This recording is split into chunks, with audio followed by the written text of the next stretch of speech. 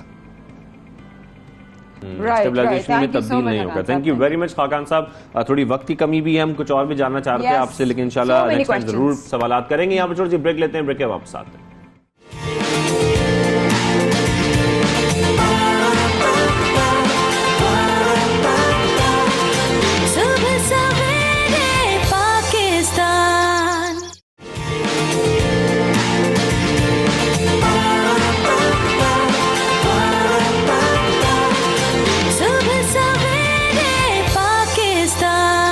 تمام لوگ جو اس وقت یہ ہمارا پروگرام دیکھ رہے ہیں ذرا سنجیدہ ہو جائیے. یہ جو ہم خبر آپ سے شیئر کرنے والے ہیں ہمیں شاید ہو سکتا ہے آپ بھی اس کا شکار ہوئے ہوں. آپ کے پاس بھی ایک کال آئی ہو اور آپ کو کہا ہو آپ کا بھانجا یا آپ کا بھتیجا اس وقت اس کا ایک ایکسیڈنٹ ہو گیا ہے, وہ اس وقت پولیس کسٹڈی میں ہے اور اس کے اوپر جو ہے جس کا ایکسیڈنٹ ہوا ہے وہ بہت زخمی ہے, اب آپ کو پیسے دینے پڑیں گے اس کے علاج کے لیے. یہ فیک کالز آ رہی ہیں لوگوں کو, اور ان فیک کالز کی اتنی بڑی تعداد ہے کہ آپ کے جاننے والوں میں, ہمارے جاننے والوں میں, کہیں نہ کہیں دوست احباب میں, رشتہ داروں میں کوئی نہ کوئی اس فیک کال کا شکار ہو چکا ہے. بالکل. لیکن ایسے میں اس سے بچا کیسے جا سکتا ہے اور کیسے پتہ لگایا جائے, کیونکہ جس طریقے سے ایمرجنسی بتائی جاتی ہے اس وقت ظاہری بات ہے کوئی بھی شخص ہوگا جس کا فیملی ممبر کوئی ہوگا اور وہ زخمی ہو جائے گا, یہ اس کو بتایا جائے تو وہ فوراً پینک ہو کے وہ پیسے ٹرانسفر کر دیتا ہے اور اس میں مختلف اماؤنٹس جو ہیں وہ مانگی جاتی ہیں. ہو جائیے ہوشیار, کیونکہ اگر آپ کو کوئی اس طرح سے فون کر کے کہے ماموں یا خالہ یا چچا یا پھپھو, سب سے پہلے پوچھے ہاں میرا نام کیا ہے یا تمہارے ابا کا نام کیا ہے. اگر وہ سچا ہوگا تو ظاہر ہے اس کو نام بتانے میں کوئی بھی قباحت نہیں ہوگی, لیکن اگر وہ جھوٹا ہوگا تو ڈیفینیٹلی آپ کو اسی وقت آپ بچ جائے گا اور آپ شاید بہت زیادہ نقصان ہونے سے بچ سکیں. اکثر یہ بھی کیا جاتا ہے کہ یہ بتایا ہی نہیں جاتا کہ وہ شخص تو زخمی ہے, تو کوئی اور کال کرتا ہے اور کہتا ہے کہ جی آپ کا بھتیجا یا بھانجا زخمی حالت میں, تو آپ پیسے بھیج دیں اگر آپ چاہتے ہیں اس کا علاج ہو جائے. ہاں, تو اس طریقے سے بھی لوگوں کو بلیک میل کیا جاتا ہے. رہیں پلیز. کراچی کے ایک شہری کے ساتھ بھی ایسا ہی ہوا اور انہوں نے اپنے اکاؤنٹ سے 1,30,000 سے زیادہ کی رقم ان لوگوں کو بھیج دی, کیونکہ کرنے والا کال جو تھا ایک لڑکا ان کا بھانجا بن کے, انہوں نے کہا کون یہ بات کر رہا ہے, انہوں نے نام پکڑ لیا اور انہوں نے کہا اچھا ہاں میں یہی بات کر رہا ہوں. بہرحال یہ واقعہ کیا ہوا آئیے ان سے جانتے ہیں. سید افضل علی, السلام علیکم سر, کیا واقعہ ہوا تھا آپ کے ساتھ اور کتنی رقم آپ سے لوٹی گئی؟ جا رہا تھا تو میرے پاس فون آیا, ڈرائیو کر رہا تھا میں, کہ جی وہ آپ کے بہن کے بچے کو ہم نے پکڑا ہے, اور ویسے تو وہ اس میں ایسے شامل نہیں ہے, لیکن 2 لڑکے جو انہوں نے وہ شامل ہیں, اور لڑکی جو ہے وہ ہاسپٹل میں ہے, زخمی ہو گئی ہے, اس کے دن زیادتی بھی کی ہے اور فلاں. تو بس میں ذرا سا پتہ نہیں طبیعت کی وجہ سے یہ اس کی وجہ سے وہ گھبرا سا گیا, اور میں کہ ہمیں اب آپ پیسے بھیج دیں اتنے, اور ہم پیڈی تھانے میں ہیں. میں نے کہا میں آ جاتا ہوں پیڈی تھانہ. نہیں یہاں نہیں آئیے گا, اب آپ کو پتہ ہے میڈیا کتنا ایڈوانس ہو گیا ہے, اور ہم کوئی ایسے بیوقوف تھوڑی ہیں کہ میں نے کہا بیچ میں کسی کو ڈال لیں, تھرڈ پارٹی کو پیسے میں وہاں دے دیتا ہوں, میں آ جاتا ہوں. نہیں آپ ہم اسی جیس پیسہ کچھ بھیج رہے ہیں اس پہ آپ. تو میری جیب میں پیسے تھے اس وقت, میں گراج جا رہا تھا گاڑی بنوا, تو میں نے ان کو 25,000 بھیجے. تو اس کے بعد دوبارہ کہ نہیں یہ تو کم ہے اور بھیجیں, تو پھر میں نے 25,000 بھیج دیے. اس کے بعد کہیں گے ہاں ہم اس کو گاڑی میں بیٹھا رہے ہیں اور اب آپ کو چھوڑ دیتے ہیں, آپ کہاں ہیں؟ میں نے کہا میں فلاں جگہ پہ کھڑا ہوں, کہ بس آپ وہاں اکیلے ہی رہیے, قریب نہ ہو, اور ہم اس کو ہاں بیچ میں مجھے وہ اس سے بات بھی کروا رہے ہیں. تو اس کے بعد پیسوں پہ جب آئے تو انہوں نے پہلے تو کہا کہ جو ہے ابھی وہ تو بھیجیں آپ جیب میں. میں نے وہ 25 کر کے ان کو بھیج دیے. اس کے بعد انہوں نے کہا جی وہ تو لڑکی تو ہاسپٹل میں ہے اور اس کی حالت بڑی خراب ہے. تو پھر اچھا ہم بندہ آپ کا چھوڑ رہے ہیں اور ہم اس کو پہنچاتے ہیں فلاں جگہ 10 منٹ میں. تو گاڑی کی سائرن کی آوازیں آئیں اور سب کچھ ہوا. پھر ایک دم سے اس کا فون آیا, وہی نمبر اس کے پاس تھا بقول ڈرائیور کے. اس نے کہا جی وہ صاحب نے مجھے کہا کہ واپس لے کر آ جاؤ, تو میں تھانے واپس جا رہا ہوں. چلیے اس کے بعد کیا ہوا, اس کے بعد ان کا آیا کہ وہ تو لڑکی جو ہے وہ مر گئی ہے. اور اب جو ہے آپ پیسے اور بھیجیں 1 لاکھ روپے. میں نے کہا اچھا. میں نے ان کو پھر 2 قسطوں میں پیسے بھیج دیے. اس کے بعد سب بات ختم ہو گئی, فائنل ہو گیا. تو پھر میری بات ہوئی, جب وہ مسلسل فون پہ تھے, مجھے فون کاٹنے کو بھی منع کر رہے تھے, آپ فون کاٹیں گے ہم اس کے FIR کریں. بہت شکریہ صاحب, آپ آئے اور آپ نے اپنا آپ بیتی بتائی, لیکن بڑا افسوس ہوا آپ کے اتنے پیسے چلے گئے. انسان بہت حق لال سے پیسے کماتا ہے, لیکن نہ جانے ان جیسے اور کتنے وکٹمز ہوں گے شاہ زیب جو اس طرح کے لوگوں کے جال سازی کا جو ہے وہ شکار ہو گئے ہوں گے. بالکل ایسا ہی ہے, اور اسی معاملے پر بات کرنے کے لیے ہم یہ سمجھنا چاہ رہے ہیں کہ کیا اس سے بچا جا سکتا ہے, انڈیویجولی کیا کیا جا سکتا ہے, احتیاط کیسے کی جا سکتی ہے. سابق ڈائریکٹر FIA اور ڈیجیٹل پاکستان کے بانی عمار جعفری صاحب ہمارے ساتھ موجود ہیں, ان سے ہم بات کریں گے. عمار صاحب بہت شکریہ, آپ نے شو میں جوائن کیا. عمار صاحب, یہ آپ بھی گفتگو یقینی طور پر سن رہے ہوں گے, جس طریقے سے لوگوں کو فیک کالز کی جاتی ہیں, پیسے مانگے جاتے ہیں, ان کو بلیک میل کیا جاتا ہے اور وہ اس جھانسے میں آ بھی جاتے ہیں. ذرا بتائیے گا اس جال سازی سے کس طریقے سے بچا جا سکتا ہے, یہ لوگ کس طریقے سے کام کرتے ہیں؟ اچھا, پہلی بات تو یہ ہے کہ یہ کچھ تاریخ میں پہلی دفعہ نہیں ہو رہا. میں نے ایک دفعہ پہلے بھی آپ کو پروگرام بتایا تھا کہ 1860 کے اندر انگریز ایک قانون لے کر آیا تھا, اس کا نام تھا اینٹی ٹھگی act. If you Google it, anti ٹھگی ایکٹ 1860. تو وہ یہی چیزیں ہیں جو آج ہم بازی ڈسکس کر رہے ہیں. اس زمانے میں پیسہ ڈبل کر دیں گے, آپ کا سونا ڈبل کر دیں گے, وہ باتیں ہوتی ہیں. اچھا, وہی مائنڈ سیٹ ہے جو سمجھ لیں وہ ڈبل شاہ والا مائنڈ سیٹ ہے کہ جو لوگوں کے پیسے ڈبل کرنا ہی ہے. اچھا, اب وہ انہوں نے دیکھا لوگ تو اس فراڈ میں نہیں آ رہے, تو criminals are always ahead of time, تو انہوں نے یہ سلسلہ کرے اس کی آپ بات کر لیتے ہیں. اس میں آپ کو بالکل ایگزیکٹ یہ کیس سناتا ہوں. مجھے کسی نے اپروچ کیا پچھلے دنوں, پھر اس کو پہلی کال آتی ہے, اس کے پیچھے پولیس کے وائرلیس کی آوازیں ہیں, وہ جو ہوتی ہیں خاص قسم کی, اور باقاعدہ شور ہے, اٹھاؤ گاڑی میں رکھو, یہ کرو وہ کرو. وہ پورا ایک ورچوئل سینیریو پیدا کرتے ہیں انسان کے دماغ میں. اچھا, اب اس میں 2 سینیریوز ہیں, یا تو وہ اس بچے سے بات کراتے ہیں, یہ جو بھی اس کا عزیز ہوتا ہے, یا اگر بات نہیں کراتے تو وہ کہتے ہیں وہ زخمی ہے, اس کی علاج کی, جو بھی آپ نے بتایا. اچھا, اگر وہ اس سے بات کراتے ہیں تو وہ بچہ وہ نہیں ہوتا جو وہ. اس کے اوپر اب آگے ہیں آرٹیفیشل انٹیلیجنس بیس وائس کلپس آ گئے ہیں. وہ باقاعدہ اس بچے کے وائس کلپ کو تیار کرتے ہیں پہلے کہ ابا جی مجھے یہ مار رہے ہیں, مجھے بچا لیں, جو بھی ہے صورتحال. اور وہ کیس اسپیسیفک ہوتا ہے وہ کیس. اور یہ اتنا عام ہو چکا ہے کہ بہت لوگوں کو کالیں آ رہی ہیں. تو سب سے بڑی بات تو یہ ہے کہ جو ہی وہ کال آئے تو وہ آپ اٹینٹیو ہوں, دیکھیں جس کے بارے میں بات کر رہے ہیں وہ آدمی کی طرح ہے اس وقت نا. تو فوری طور پہ جب آپ اس کو انگیج کر رہے ہیں تو اپنے ساتھی سے کہیں گے اس کا پتہ کرو. آج کل عموماً لوگوں کے پاس سیل فون وغیرہ ہوتے ہیں. پہلا تو ڈیفینس میں یہ کہوں گا. دوسری بات یہ ہے کہ اس کو آپ باتوں میں الجھا کر معلوم کریں کہ اس کے نزدیک کیا چیز ہے, آپ کہاں سے بول رہے ہیں, یہ واقعہ کہاں پہ ہوا ہے. یعنی وہ آپ پہ اپنے ٹیکٹکس یوز کر رہا ہے, آپ اس پر اپنے ٹیکٹکس یوز کریں.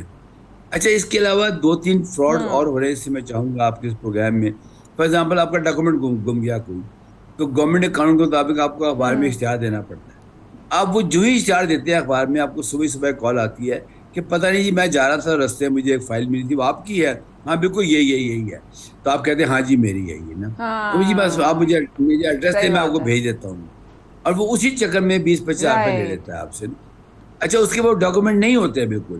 تو کہنے کا مطلب یہ ہے جو نیو ٹرینڈز آف فراڈز ہیں یہ بالکل ڈفرینٹ ہیں, اور وہ ایک ایسے سینیریو بیس ہیں جس کے اوپر اچھا وہ باقاعدہ آپ کی فیملی میں پہلے سوشل انجینئرنگ کرتے ہیں. اگر میاں بیوی میں اختلافات ہیں تو وہ کسی ایک اسپاؤس کے فون کر کے دوسرے کے بارے میں شک پیدا کریں گے. اگر بچوں سے آپ کے اختلافات ہیں, جو آپ کی انگلی ڈاٹر ہے اس کے تو کہنے کا مطلب یہ ہے اس پر لیوریج کریں گے. ایگزیکٹلی, ہمارا معاشرہ اس وقت ٹرانسفارمیشن میں ہے. ہر آدمی ایک پریشانی کا شکار ہے, اور یہ جتنے کرمنلز ہوتے ہیں they are very fast learner. وہ آپ کی بات سے اندازہ لگا لیتے ہیں. یہاں ریٹائرڈ لوگوں کو کالیں آتی ہیں. سر اس طرح یہ واقعہ ہوا تو مجھے ان کی تھوڑی ڈیٹیل آپ کی بات کاٹتے ہوئے معذرت کے ساتھ, اس طرح سے آپ بتا رہے ہیں نا, بالکل ایسے ہی ہوا کہ وہ آپ کے پرسنل چیزوں کو اس طرح, یہ جو افضل صاحب ابھی آئے تھے ہمارے پروگرام میں, ان کو بولا ماموں مجھے بچا لے, یہ مجھے پکڑ لیں گے, یہ کر لیں گے. تو انہوں نے کہا کون بول رہا ہے؟ حارث. تو انہوں نے نام سن لیا, ہاں حارث. تو ہمیں کیا سمجھنا چاہیے آپ کی نظر میں کن چیزوں سے ہوشیار ہونا چاہیے کہ ہم اپنی پرسنل انفارمیشن، کوئی نام، کوئی رشتہ نہ ظاہر کر دیں، بجائے اس کے کہ ہم اس پہ کاؤنٹر اسٹرائک کریں، تمہیں یہ بتاؤ میرا نام کیا ہے اگر میں تمہارا ماموں ہوں یا تمہاری خالہ ہوں یا پھپھا ہوں؟ جی سر. بالکل صحیح ہے، بالکل صحیح ہے. اور آپ اسے ریورس سوشل انجینئرنگ کریں اس کے اوپر. اور یہ ٹرینڈز ہیں اور میں سمجھتا ہوں آپ لوگ بہت ایک اچھا کام کر رہے ہیں کہ اس کے ذریعے لوگوں کو آگاہ کر رہے ہیں. پہلی سٹیج پہ آگاہی بہت ضروری ہے. اب یہ جو ہمارے نئے مسائل آئیں گے، فار ایگزامپل میں کلائمیٹ سیکیورٹی کے اوپر بہت ایشوز دیکھ رہا ہوں آنے والے وقتوں کے اندر، اب نارمل چیزیں ہوں گی. اس کے لیے جتنے میڈیا کا رول یہ ہے کہ لوگوں کو آنے والے مسائل سے آگاہ کرے، آنے والے چیلنجز سے آگاہ کرے، آنے والی اپرچونیٹی سے آگاہ کرے. تو یہ میں سمجھتا ہوں کہ جو لوگوں کو کال آ رہی ہیں، پہلی بات تو یہ ہے کہ آپ کوشش کریں کہ جو بینکس کی کال آتی ہیں آگے پیچھے، انہیں کہیں جی آپ اپنے لینڈ لائن سے کال کریں، کیونکہ یہ جو آپ کو نمبر آتے ہیں نا یہ سیل فون کے، یہ عموماً کرمنل نے 400-500 سم رکھے ہوتے ہیں اپنے پاس. اچھا وہ ایک سم سے فراڈ کرتے ہیں، اس کو ایک دم ختم کر دیتے ہیں تاکہ اچھا وہ دوبارہ کریں گے 6 مہینے بعد استعمال کریں گے. اتفاق سے سسٹم ہمارا ایسا ہے کہ سم بلاک ہو جاتے ہیں، پھر وہ لوگ کھلوا لیتے ہیں. پھر یہ اصل میں یہ چین آف فراڈ ہے ساری ہے نا، اس کو سمجھنا بہت ضروری ہے سب چیزیں. سر عمار صاحب ایک مجھے آخری بات ضرور بتائیے گا، جس طریقے سے ہم یہ بات کر رہے ہیں یہ صرف فیک کالز کا پرابلم نہیں ہے، مختلف میسیجز آتے ہیں جس سے مختلف لنکس بھیجے جاتے ہیں، مختلف ایسے میسیجز فارورڈ کیے جاتے ہیں، آپ کی پرسنل انفارمیشن ہیک کر لی جاتی ہے. ان تمام فیک کالز کے بعد ایک تو ہمارے جو قوانین ہیں وہ اس کی سزاؤں کے بارے میں کیا کہتے ہیں؟ لیکن سزا تب ملے گی جب ان کو ٹریک کر لیا جائے گا. جب ہم جدید دور کی بات کرتے ہیں تو ٹریک کرنا کوئی اتنا مشکل کام نہیں ہے. آپ سمجھتے ہیں ان تمام لوگوں کو اگر ٹریک کر کے سزائیں دی جائیں تو ان فیک کالز میں بڑے حد تک کمی آ سکتی ہے؟ جی ڈیفینیٹ. اس میں 2 قوانین تو اس وقت انفورس ہیں. ایک PPC کا قانون ہے 500 سیکشن 500، اس کے اندر ڈیفیمیشن اور یہ سب چیزیں آتی ہیں. اور اس کے اچھا ایک اور ہے کہ جو قانون شہادت ہے ہمارا پولیس کا، اس کے مطابق ریئل لائف میں فراڈ کرنا اور ورچوئل ورلڈ میں فراڈ کرنا اگر وہ ثابت کر دے تو وہ اپلیکیبل ہو جاتا ہے. اب اس کا اوپر اگر انٹرنیٹ کے اوپر یہ ہوا ہے، کیونکہ یہ تو سمپل فراڈ ہے کہ آپ کو فون آیا کہ بھئی یہ تو میں سمجھتا ہوں اس کو PPC کور کر لے گا. لیکن اگر یہ سائبر کے اوپر فراڈ ہوا ہے تو پھر نیچرلی آپ کو FIA میں جانا پڑتا ہے. پیکا لاز میں اس کی چیزیں موجود ہیں کہ اگر کوئی، اور وہ سیکشنز پورے موجود ہیں اس کے اوپر. میں یہ سمجھتا ہوں کہ ہمارے لوگوں کو قوانین کے بارے میں آگاہی دینی چاہیے تاکہ وہ فرسٹ رسپونڈر کے پاس فوراً جائیں، اسے کہہ دیے میرے ساتھ فراڈ ہوا ہے. لیکن چونکہ ہمارا وہ سسٹم اتنا کمپلیکیٹڈ ہے کہ لوگ وکیل کرنے سے وہ سب گھبراتے ہیں، اور پھر وہاں پہ وہ کہتے ہیں نا کہ justice delayed is justice denied, تو وہ ڈینائل ہو جاتی ہے. اس کے اوپر ہی میں سمجھتا ہوں ہمیں تھینک یو سو مچ سر، آپ نے وقت نکالا. بٹ بہت ساتھ ہوتے ہیں ہمارے پاس تو آپ سے پوچھنے کے لیے اور آپ کی گائیڈنس کے لیے، بڑا ہمیشہ آتے ہیں، وقت نکالتے ہیں. ہم بے حد شکر گزار ہیں آپ کے. بہت شکریہ عمار صاحب ہمارے ساتھ موجود تھے. اور ہوشیار رہیے، خبردار رہیے. جال ساز جو ہیں وہ آپ کو آپ کی حق حلال کی کمائی آپ سے لوٹ کر آپ کو کنگال کر سکتے ہیں. تو میرا خیال ہے اب ہمیں ذرا ہوش و حواس کے ساتھ کام لینا چاہیے اور پینک نہ کر جایا کریں. کوئی بھی آپ کو کال آئے اور اس طرح کی، جب تک آپ شیور نہ ہو جائیں کہ یہ کسی آپ کے اپنے کی کال ہے، جب تک آپ اس کو جو ہے اپنے پلیز ڈیٹیلز یا اپنے پیسے تو بالکل نہ دیں. آگے بڑھتے ہیں. اوکاڑا میں نہر کا پانی اب پینے کے قابل ہو گیا ہے. جو نہروں میں پانی آ رہا ہے جناب وہ پینے کا ہے. اور پنجاب آب پاک اتھارٹی نے اوکاڑا کی تحصیل رنالہ خرد میں ایک منصوبہ شروع کیا ہے جو فی گھنٹہ نہر کے 10,000 لیٹر کھارے پانی کو پینے کے قابل بنا سکے گا. اس سے کتنی بڑی قلت دور ہوگی، ان تمام لوگوں کے لیے کتنی بڑی سہولت ہوگی جو ان علاقوں میں بستے ہیں. دلچسپ بات یہ کہ 10,000 سے زائد کی آبادی کو عالمی ادارہ صحت کی گائیڈ لائنز کے مطابق پینے کا صاف پانی مہیا کر سکے گا یہ نہر کا پانی. زبردست. اسی معاملے پہ مزید بات کرنے کے لیے ہمیں جوائن کیا ہے پنجاب اتھارٹی کے چیف ایگزیکٹو آفیسر سید زاہد عزیز نے. السلام علیکم زاہد صاحب، آپ کو ہماری آواز آ رہی ہے؟ پروگرام میں شامل ہونے کے لیے بہت شکریہ. اور بہت ہی زبردست خبر ہے، اس پانی کی فراہمی کا سلسلہ شروع ہو گیا ہے کیا، جو نہر کا پانی اب پینے کے قابل ہو چکا ہے؟ جی زاہد صاحب. جی تھینک یو ویری مچ. دراصل پنجاب میں 50% سے زائد ایسے علاقے ہیں جہاں پہ زیر زمین پانی کھارا ہے، یعنی جس میں نمکیات زیادہ ہیں، اور کچھ ایسے بھی علاقے ہیں جہاں پہ زیر زمین پانی میں میٹھا ہے لیکن آرسینک ہے. تو دونوں صورتوں میں جو بہترین سلوشن ہے وہ یہ ہے کہ چونکہ کینال سسٹم کافی موجود ہے جس میں آپ کو سال میں کوئی 1 مہینہ وہ بند کرتے ہیں سالانہ، ادروائز وہ پانی ہر وقت چل رہا ہوتا ہے. تو لہذا اوکاڑا میں یہ جو علاقہ تھا رنالہ خورد، اس میں 2 ولیجز ہیں جہاں پہ زیر زمین پانی میں اتنے زیادہ نمکیات تھے جس میں TDS کہتے ہیں ٹوٹل ڈیزالو سالڈ، جو 1000 سے زیادہ نہیں ہونے چاہیے، تو وہ 20,000 کے قریب تھے ملی گرام پر لیٹر. تو اس کا اگر ہم ٹریٹ کرتے زیر زمین پانی کو تو اس میں کافی کاسٹ آتی، اس میں RO پروسیس انوالو کرنا پڑتا، اس میں امپورٹڈ میمبرین استعمال ہوتے.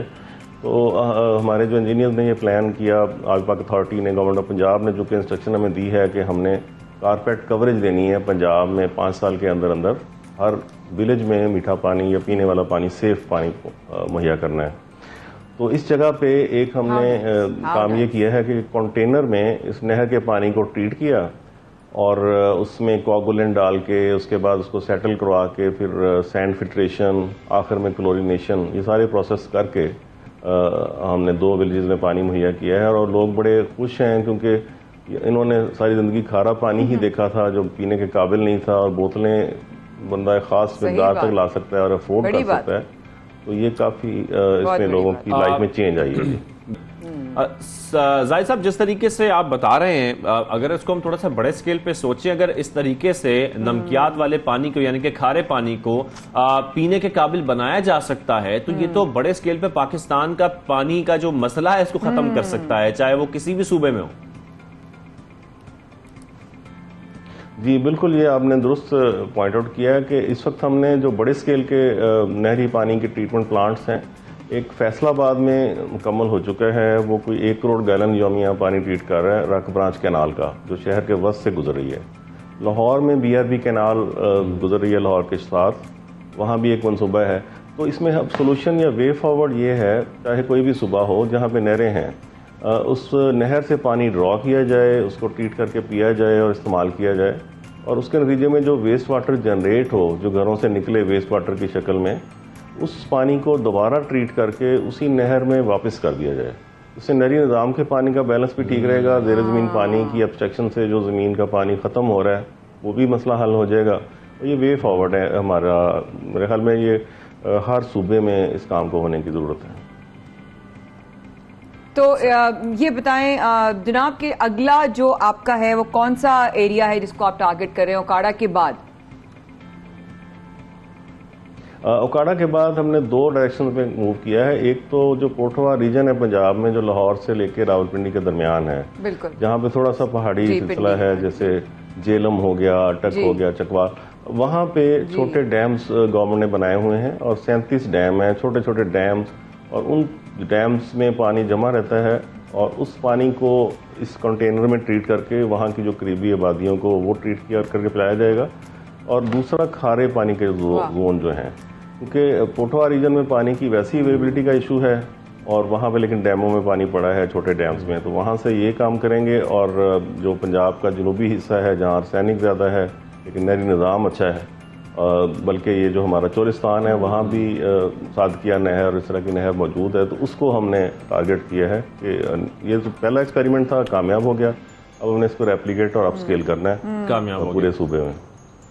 چلیں بہت اچھا زاہد صاحب، جب ہم کھارے پانی کی بات کر رہے ہیں، نمکیات والے پانی کی بات کر رہے ہیں، تو میرے ذہن میں سمندر کا پانی بھی آ رہا ہے. آپ پلیز اس پہ ہمیں بتائیے گا تھوڑا ڈیٹیل میں، کیا یہ پاسبلٹی ہے کہ سمندر کے پانی کو بھی اس طریقے سے تبدیل کیا جا سکتا ہے، صاف کیا جا سکتا ہے، پینے کے قابل بنایا جا سکتا ہے اس پروسیس کے ذریعے؟ جی، سمندر کا پانی جتنا بھی ہمارا مڈل ایسٹ ہے، جیسے UAE ہے، سعودیہ ہے، اس سمندر کے پانی کو ڈیسیلینیشن کر کے پیتے ہیں، لیکن چونکہ اس میں کاسٹ زیادہ آتی ہے. ایون جو جاپان کا جزیرہ اوکیناوا ہے، کیونکہ وہ پورا گھرا ہوا ہے سمندر کا پانی سے، اور اس کے زیر زمین پانی پینے کے قابل نہیں ہے، تو وہ بھی پورا جزیرہ اس ڈیسیلینیشن پروسیس کے تحت سمندر کے پانی کو پی رہا ہے. لیکن چونکہ اس میں بجلی کی کاسٹ کافی ہے اس پروسیس میں، اور ساتھ اس کی مینٹیننس کے لیے باہر سے آتے ہیں میمبرینس، RO میمبرینس، تو اس کاسٹ کو دیکھا جائے تو اس میں پھر اسی صورت میں اس کو کام کیا جائے، اگر اس کو ویسٹ نہ کرنا ہو اور نہانے یا دوسرے کاموں کے لیے استعمال نہ کیا جائے، پینے کے لیے استعمال کیا جائے، تو سمندر کے پانی کو بھی ڈیسیلینیشن کا پروسیس کیا جا سکتا ہے. بالکل، یہ تو بہت ہی اچھی بات ہے جو یہ شروع ہوا ہے، اور اس طریقے سے جو کھارا پانی ہے وہ پینے قابل ہو جائے گا. بہت شکریہ زاہد صاحب، ہمارے ساتھ موجود تھے، اور امید کرتے ہیں کہ پورے پاکستان میں جہاں جہاں تو شاہزیب نے بھی کہا جہاں جہاں وہ پانی ہے جو کھارا ہے نمکین ہے وہ پینے قابل ہو جائے گا تو ہمارا آئی تھنک بہت بڑا ہمارے one of the biggest issues جو ہمارے ملک میں وہ بھی کلیئر ہو جائے گا انشاءاللہ. اس وقت کے بعد خواتین حضرات رہی گا ہمارے ساتھ. آج چونکہ ورلڈ ٹورزم ڈے ہے تو کیوں نہ ایک ٹورزم کے حوالے سے ہی آپ کو ایک خبر بتائیں گے, لیکن اس وقت کے بعد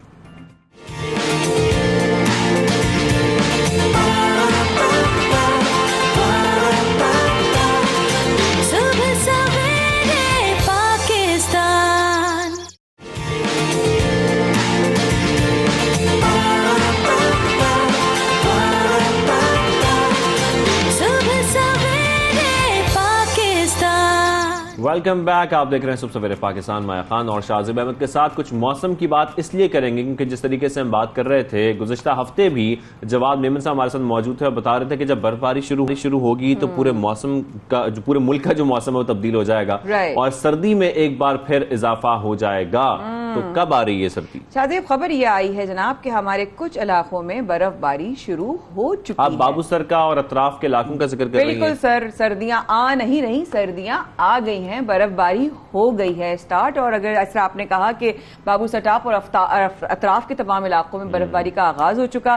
بیشتر پہاڑی علاقوں میں بارش کا سلسلہ ابھی بھی جاری ہے, اللہ تعالیٰ خیر و عافیت رکھے. جبکہ غزر میں بھی آسمان سے روئی کے گالے جو ہیں وہ جناب کیوٹ کیوٹ سنو فال کرنا چاہ رہے ہیں. اتنی مشکل کیوں آپ بتا رہے ہیں؟ پتہ نہیں, کاشف بھائی لکھ دیتے ہیں, ان کو میں نے بڑا سمجھایا, آسان اردو لکھا تھا. یہاں پر ہم یہ ضرور بتائیں کہ سیلاب سے خاص طور پر جو متاثرہ علاقے تھے اس کے بعد کیا جو ٹورزم ہے ہمارا وہ ویسی کنٹینیو رہے گا؟ کیا کچھ علاقوں کو بند بھی کیا گیا ہے؟ کیونکہ حالیہ بارشوں کے بعد دیکھا گیا تھا کہ بہت سارے علاقے متاثر ہوئے تھے. اس کے بعد جو ٹورزم اتھارٹی ہے وہ کیا کوشش کر رہی ہے؟ کیونکہ ہمارا ٹورزم خاص طور پر ان دنوں میں بہت زیادہ مزید بڑھ جاتا ہے. ویسے تو آلریڈی ہم دیکھ رہے ہوتے ہیں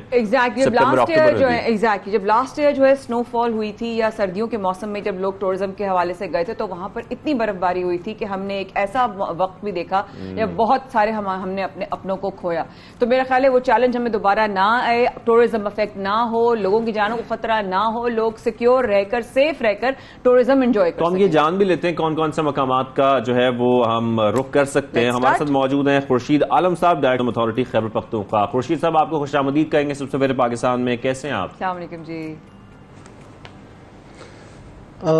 بالکل ٹھیک, تھینک یو ویری مچ. آپ لوگ کیسے ہیں؟ ٹھیک ہیں؟ اللہ کا شکر, بالکل ٹھیک ٹھاک. خورشید صاحب سب سے پہلے تو یہ بتائے گا کہ برف باری کا آغاز ہو گیا ہے, کون سے سیاحتی مقامات پر جایا جا سکتا ہے ابھی؟ سب سے پہلے تو شاہزیب بھائی بتا دوں کہ آج ورلڈ ٹورزم ڈے 27 ستمبر ہے, جو کہ ہم United Nation World Tourism Organisation کے حوالے سے 1980 سے ان کے زیر نگرانی مناتے ہیں ہر سال. تو بالکل جی, ابھی ایز سچ کوئی ایشو نہیں ہے, آپ جدھر بھی جانا چاہیں آپ جا سکتے ہیں. لیکن ویدر کی مناسبت سے جو کہ ایس او پیز ہوتی ہیں وزٹرز کی وہ آپ لوگوں کو فالو کرنی ہے. جو ضروری سامان ہوتا ہے آپ لوگوں کو اچھی طرح پتہ ہے, بعض لوگوں کی میڈیسن ہوتی ہے, کھانے پینے کا سامان ہوتا ہے, اور دوسرا جو فرسٹ ایڈ باکس ہوتا ہے, گاڑی اچھی کنڈیشن میں ہونی چاہیے. یہ پریپریشن کر کے آپ جا سکتے ہیں کہیں بھی, ایز سچ کوئی ایشو نہیں ہے. اور ہمارے سوشل میڈیا پیج پہ روڈ جی جی میں آپ سے سوال کرنا چاہیے تھی. آپ نے کہا کہ کچھ ایس او پیز ہیں, ایس او پیز کے علاوہ جو ان کو اس وقت پچھلے چیلنجز کو دیکھتے ہوئے حال ہی کی بارشوں کے بعد اب جب سیاحت کے لیے جو لوگ آئیں گے, ٹورسٹ آئیں گے, ان کے لیے کیا جو ہے وہ سہولیات جو ہیں فراہم کرنے کے لیے آپ لوگوں نے پلاننگز کی ہیں؟ اس طرح ہے کہ ہمارے مختلف جگہوں پہ انفارمیشن سینٹرز ہیں جہاں پہ ان کو انفارمیشن دی جاتی ہے موسم کے حوالے سے, ہوٹل آکوپینسی کے حوالے سے, روڈ کنڈیشن کے حوالے سے. یہ چترال, سوات, دیر, ایبٹ آباد, گلیات, ان سب جگہوں پہ موجود ہیں. اس کے علاوہ ہماری ٹورزم پولیس بھی ہے جس میں ابھی ہم نے کوئی 200 کے قریب بندے رکھ لیے ہیں. کچھ کی سیکنڈ فیز میں اپائنٹمنٹ ہوگی اور وہ وہاں پہ راؤنڈ دا کلاک موجود ہوتے ہیں, ٹورسٹ کو گائیڈ بھی کرتے ہیں, ان کو ہیلپ آؤٹ بھی کرتے ہیں, ڈسپائٹ دا فیکٹ کہ ان کے پاس ابھی ریسورسز نہیں ہیں, نئی آئے ہیں, ٹریننگ بھی ان کی ابھی جاری ہے. تو despite these shortcomings they did wonders in the recent flood. اور سیاحوں کو انہوں نے ریسکیو بھی کیا, ان کی ویلیویبلز بھی ان کو لوٹائی, اور ان کو جو کچھ ویورڈ ہو گئے تھے ان کو بھی واپس لایا, اپنوں سے ملایا. تو یہ فیسلٹیز ہیں ہماری پیج پہ, سب کچھ اویلیبل ہے. ایون جو ڈیلی انفلکس ہوتا ہے وہ بھی آپ پتہ کر سکتے ہیں. ٹورزم پولیس سے ملاقات بھی کیا, بڑے اچھے طریقے سے وہ کام کر رہے ہیں خاص طور پہ تمام ٹورسٹ کے لیے. لیکن مجھے یہاں پر یہ ضرور بتائیے گا, ہم نے گزشتہ سال دیکھا تھا ایک بڑا ہی افسوسناک واقعہ پیش آیا تھا برفباری کے بعد. ایسے واقعات سے بچنے کے لیے, کیونکہ بہت بڑی تعداد رک کرتی ہے کے پی کے کا ٹورزم کے لیے, پھر انٹرنیشنل بھی ہم دیکھتے ہیں بہت سارے ٹورسٹ پاکستان آتے ہیں, ایسے میں لوگوں کو محفوظ رکھنے کے لیے خاص طور پر کیا اقدامات اٹھائے جا رہے ہیں؟ سر وہ ان پلیزنٹ ایک ایپیسوڈ تھا جس میں انفلکس زیادہ ہو گیا تھا اور وہ انسٹرکشنز وزٹرز نے فالو نہیں کی, اور ہمارا ایک میکینزم ہے کے پی کے میں سر, ہم وزٹرز کو بھی کاؤنٹ کرتے ہیں, ان کی وہیکلز کو, ہوٹل آکوپینسی کو بھی. اب اگر آپ مجھ سے پوچھے کل کی ڈیٹ کا, میں آپ کو بتا سکتا ہوں کہ کن کن علاقوں میں کتنے وزٹرز گئے. ہمارے جو ہیلپ لائن ہے اس پہ بھی معلومات ہوتی ہیں. اور اس کے علاوہ ہمارے پاس سنو کلیئرنس کے پہلے تو ہم کانٹریکٹر کے ذریعے یہ صفائی کرتے تھے, اب ہمیں ورلڈ بینک کی مدد سے مشینری مل گئی ہے جس میں سنو بلوور بھی ہے, اور اس کے علاوہ اس میں ایکسکیویٹر بھی ہے, مختلف قسم کی وی لوڈرز بھی ہیں جس کی مدد سے ہم سنو کو کلیئر کرتے ہیں. اور پورے ڈپارٹمنٹ سے NHA, PKHA اور لوکل CNW جو ہوتا ہے, کمشنر صاحبان, DC صاحبانوں کے ساتھ ہمارا کنٹینیوس لائزان ہوتے ہیں. CM صاحب سے لے کر چیف سیکرٹری صاحب سے لے کر ہمارے سیکرٹری صاحب, DG صاحب, یہ سارے ان لائزان ہوتے ہیں اس طرح کے موسم میں. اور اس کے علاوہ میں خود بھی فیلڈ میں رہا ہوں دیر اپر میں, تو ہم روڈ کے ساتھ ساتھ جو ہوٹلز ہوتے تھے اور ہمارے گورنمنٹ کے جو اسکولز ہوتے تھے, BHUs ہوتے تھے, ان کو بھی ہم نے سینسٹائز کیا ہوا ہوتا تھا کہ ورس ٹو ورس اگر کچھ ہو تو آپ لوگوں کو ایڈجسٹ کرنا ہے, ان کو کھانا پینا بھی دینا ہے. اور ہوٹلز میں ان کے بل بھی ڈسٹرکٹ ایڈمنسٹریشن اور یہ گورنمنٹ پے کرتی ہے. تو ہماری انشاءاللہ پریپریشن ہوتی ہے. بہت ہی مزہ آ رہا ہے دیکھ کر. مجھے رہا ہے پاکستان میں پتہ نہیں کون سی دنیا کا حصہ ہے, لیکن بہت ہی خوشی ہو رہی ہے کہ پاکستان میں اس طریقے سے جو ہے وہ جو ایکٹیویٹیز نظر آ رہی ہیں. میں ایکچولی بہت لیفٹ آؤٹ فیل کر رہی ہوں. کیا پتہ زندگی میں اگر سفر لکھا ہوا تو میں ضرور آؤں گی سر, لیکن ایک چیز خدا نہ خواستہ کوئی پھنس جاتا ہے سچویشن میں, اس کو کہاں پر مدد مل سکتی ہے, وہ کیسے مدد کو بلا سکتا ہے, کوئی ریسکیو نمبر ہے, سگنلز ہیں, نہیں ہے, یا اس کے اوپر آپ لوگوں کی مانیٹرنگ کیسے ہوتی ہے, کیا ٹیم جو ہے وہ جو ساتھ ساتھ جو ہے وہ چکر بھی لگاتی ہیں, اس سرویلنس کا کیا ہے, ذرا وہ بتائیے گا. مایا خان صاحبہ ویلکم, آپ جب بھی آئیں انشاءاللہ کوئی ایشو نہیں ہوگا, آپ نہیں پھنسیں گے. ہم ڈسٹرکٹ ایڈمنسٹریشن میں جب تھے, ابھی بھی جو ہمارے افسران ہیں وہاں دن رات کو ویجیلنٹ ہوتے ہیں. ہماری 24/7 14/22 اور 11/22 وہ ایکٹیو ہوتے ہیں. اس کے علاوہ ہماری ٹورسٹ انفارمیشن سینٹر ہیں جہاں پہ گائیڈ کیا جاتا ہے ٹورسٹ کو, اور ہمارے ادھر کانٹیکٹ نمبرز بھی ہوتے ہیں. In case of any untoward situation آپ ان کو کال کر سکتے ہیں. اس کے علاوہ ریسکیو 112 کا کردار بھی بڑا کمینڈیبل ہوتا ہے, وہ راؤنڈ دا کلاک ڈیوٹی پہ ہوتے ہیں. اور ٹورزم پولیس کی ادھر میں تعریف کرنا چاہوں گا, وہ بھی لوگوں کی مدد کرتے ہیں. تو انشاءاللہ کوئی نہ پھنسے گا, نہ کوئی ایشو ہوگا. ان کیس سر مجھے ایک بات ہو جاتا ہے تو کی بات کر رہے ہیں ٹورزم اتھارٹی کے خاطر, اگر کوئی بھی وزٹ کرنا چاہ رہا ہے کوئی بھی علاقہ, تو کیا آپ لوگوں کی ویب سائٹس کے اوپر یہ انفارمیشن موجود ہوتی ہے, وہ چیک کر سکتے ہیں کہ کس ٹائم پر کس علاقے کو وزٹ کیا جا سکتا ہے؟ سیکنڈلی یہ ضرور بتائیے گا کہ کیا اگر کسی کا رابطہ نہیں بھی ہو پا رہا ہے ان نمبرز پر جو آپ نے آلریڈی بتائے ہیں, تو کیا کوئی ایسے پوائنٹس مختص کیے گئے ہیں جہاں پر وہ رابطہ کر سکتے ہیں, تاکہ ایٹ لیسٹ ان کو پتا ہو کہ جو ہمارا روٹ ہے اس پر یہ پوائنٹس آلریڈی موجود ہیں, اگر وہ پھنس بھی گئے ہیں, کوئی کنیکشن نہیں بھی ہو پا رہا ہے, تو وہاں تک پہنچ جائیں ہیلپ کے لیے؟ بہت اچھا سوال ہے آپ کا. بالکل ہمارے ایسے اسپاٹس ہیں جہاں پہ ہماری ٹورزم پولیس بھی ہوتی ہے, ڈسٹرکٹ ایڈمنسٹریشن کے بندی بھی ہوتے ہیں کہ ورسٹ ٹو ورسٹ اگر کوئی ادھر پھنس جائے. اور اس کے علاوہ لوکلز کو بھی وہاں پہ ڈسٹرکٹ ایڈمنسٹریشن سینسٹائز کرتی ہیں, وہ بھی لوگوں کی مدد کرتے ہیں. اور دوسرا ہمارے ویب سائٹ پہ ہر قسم کی انفارمیشن ہوتی ہے کہ اس علاقے میں ہوٹلز کتنے ہیں, ان کا کھانا پینا آپ کہاں سے لے سکتے ہیں, آپ کون سا سامان ساتھ لے کے جائیں. تو یہ سارے انفارمیشن انشاءاللہ آپ کو مل جائیں گی, کوئی ایشو نہیں ہوگا. آپ لوگ آئیں, ہمت کریں اور انجوائے کریں.